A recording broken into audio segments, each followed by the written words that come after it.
দুরুদ, ইস্তেগফার, দোয়া ইউনুস, এই তিন আমল পাশাপাশি ইয়াজাল জালাল ওয়াল ইকরাম, এই চারটা জিনিসকে এমনভাবে ধরছে, বিশেষ করে দুরুদ, স্পেশালি সারাক্ষণ দুরুদ।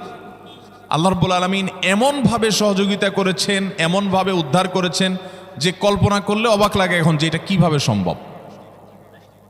ভাইরা আমার, এক সাহাবী নবী করিম সাল্লাল্লাহু আলাইহি ওয়াসাল্লামের কাছে এসে বলছি, ইয়া রাসূলুল্লাহ, আমি যে দোয়া করি এই দোয়ার মধ্যে আমি নিজের জন্য করব, আমার ছেলে মেয়ের জন্য করব, অনেক কিছু করব, এটা সেটা, রিজিক চাইবো, সুস্থতা চাইবো, অনেক কিছুই তো আল্লাহর কাছে চাইবো।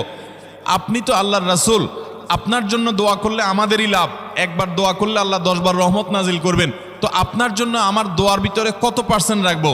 সাহাবী বারবার বিভিন্ন পার্সেন্টেজ বলছিলেন যে 3 ভাগের 1 ভাগ আপনার জন্য রাখি ইয়া রাসূলুল্লাহ, অর্ধেক রাখি, আরো বেশি করে রাখি। তিনি যত বলছেন নবী করিম সাল্লাল্লাহু আলাইহি ওয়াসাল্লাম আরো বাড়ানোর জন্য তাকে উৎসাহ দিচ্ছিলেন। এক পর্যায়ে যখন তিনি বললেন, ইয়া রাসূলুল্লাহ,